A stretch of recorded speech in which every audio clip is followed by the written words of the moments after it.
Evolution, யுகா cycle அப்படின்னு என்னன்னு பார்க்கலாமா? இப்போ இந்த பூமி அப்படிங்கிறது ஒரு இயங்கியல், மின்காந்த ஆற்றலால இயங்கக்கூடியதுன்னு வச்சுக்கோங்க. அதுக்கு ஒரு எலக்ட்ரோ மேக்னெட்டிக் ஃபீல்டு இருக்கு. அந்த ஃபீல்டு நல்லா இருக்கும்போது, அதுல பண்படுத்தப்பட்ட உடல்கள் இருக்கும்போது, அங்க இருக்கக்கூடிய மக்களுக்கு மூளை செயல்திறன் எல்லாம் நல்ல உச்சத்துல இருக்கும். அப்போ இந்த பூமி அப்படிங்கிறது ஒரு நட்சத்திரம் போல ஒளிரக்கூடியதா இருக்கும். இங்க வந்து நல்ல எலக்ட்ரோ மேக்னெட்டிக் ஃபீல்டும், கரண்ட் ஃப்ளோவும் இருக்கும். இந்த உடல் ஒரு எலக்ட்ரோ மேக்னெட்டிக் வேவ்ஸ்னால ஓடக்கூடிய ஒரு ரோபோட் மாதிரி தானே. நல்ல கரண்ட் ஃப்ளோ இருந்தா மூளை செயல்திறன் ரொம்ப நல்லா இருக்கும். அப்படி அந்த மனிதர்கள் இருக்கும்போது அது சத்திய யுகம் அப்படின்னு சொல்றோம். அப்போ சத்திய யுகத்துல இருக்கக்கூடிய மனிதர்கள்லாம் எப்படி இருப்பாங்க? நியூரலி கனெக்டடா இருப்பாங்க. வாயை திறந்து பேச வேண்டிய அவசியமே இருக்காது. ரொம்ப அன்பானவர்களாக இருப்பாங்க. ஆக்சிடோசின் நல்லா சுரக்கிற மாதிரி இருக்கும் இல்லையா? அப்படியெல்லாம் இருக்கும்போது டிஎம்டியும் நல்லா சுரக்கிற மாதிரி இருக்கும். உடல்ல அப்போ நல்ல கரண்ட் ஃப்ளோ இருக்கும்.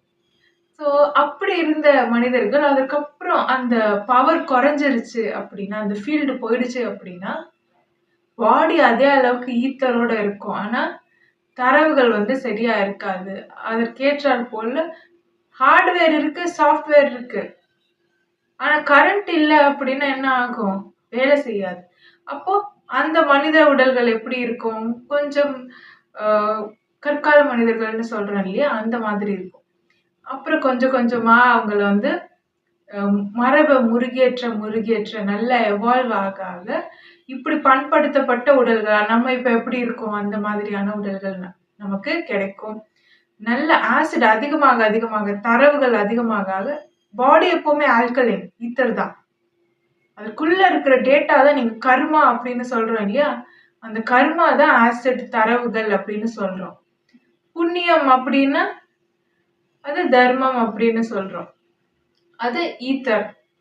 ஸோ ஒரு நோய் வருதுன்னா ஏதோ ஒரு உடல் உறுப்புல அமிலம் அதிகமாகும் போது நோய் வருது. அப்போ கர்ம வினை அப்படின்னு சொல்றோம். அப்பவே அதை நியூட்ரலைஸ் பண்றதுக்கு ஆல்கலைன் பண்ணிட்டோம் அப்படின்னு சொன்னா அது புண்ணியம் அப்படின்னு சொல்றோம் இல்லையா? ஸோ அப்படிதான். அப்போ கொஞ்சம் கொஞ்சமா இந்த மனிதர்கள் என்ன ஆகுறாங்க? அமிலத்துக்கு வந்து கூட்டிக்கிட்டே வராங்க. கொஞ்சம் கொஞ்சமா இந்த மனிதர்கள் வந்து வைரஸ், பாக்டீரியாஸ், பாராசைட்ஸ்க்கு எல்லாம் வந்து எக்ஸ்போஸ் ஆகுறாங்க, இம்யூன் ஆகுறாங்க. அப்படியே இம்யூன் ஆகிட்டே வர எவால்வ் ஆகிட்டே வர நமக்கு இது போன்ற உடல்கள் வந்து நமக்கு கிடைக்குது. ஸோ இந்த உடல்களை மேலும் பண்படுத்துறதுக்கு நாம குண்டலினி ப்ராசஸ் பண்றோம். அப்போதான் இந்த ஆல்கலைன் பேட்டரி என்ன ஆகுது? நல்லா ரன் ஆகுது. அப்போ இந்த மாதிரி உடல்களை தான் ஒரு ஹையர் டைமென்ஷன் சோல்ஸ் எல்லாம் எடுக்க முடியும். சரிங்களா? ஒரு நார்மல் உடல் எடுக்க முடியாது. ஹையர் டைமென்ஷன் சோல்ஸ்னா என்ன இருக்கும்? அவங்களுக்கு அதிகமான தரவுகள் இருக்கும், டேட்டா அதிகமா இருக்கும். அதை தாங்கக்கூடிய வகையில இருக்கக்கூடிய உடல்களை தான் அந்த சோல்ஸோ கான்சியஸ்னஸோ எடுக்க முடியும். இல்ல அப்படின்னா அவங்க வேறு மாதிரியான உடல்களை எடுத்தாங்க, எவால்வ் ஆகாத உடல்கள் அப்படின்னா அதால அவ்வளோ அமிலத்தை தாங்க முடியாது, நோய்வாய்ப்பட்டு இறந்துரும். இப்போ கார்ப்புத்தன்மை மிகுந்த உடல்கள் எப்படி இருக்கும்? எவ்வளவு அமிலம் இருந்தாலும் தாக்கு பிடிக்கும். மூளை செயல்திறன் ரொம்ப நல்லா இருக்கும், நல்ல கரண்ட் ஃப்ளோ இருக்கும், நல்ல ஆரா இருக்கும்.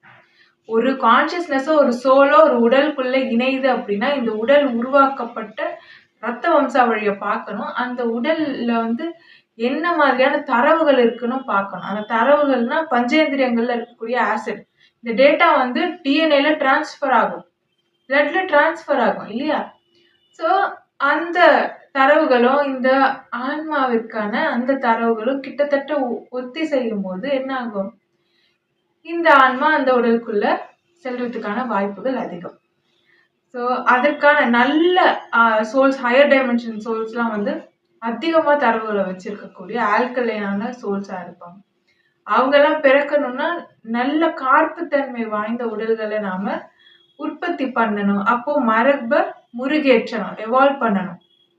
அப்போ இந்த மரபை முருகேற்றக்கூடிய வழிகள்ல ஒன்றுதான் குண்டலினி. அப்போ எல்லாருமே நியூரலி கனெக்ட் ஆகி இருக்கக்கூடிய ஒரு காலகட்டம் நாம என்னன்னு சொல்றோம்? சத்திய யுகம் அப்படின்னு சொல்றோம்.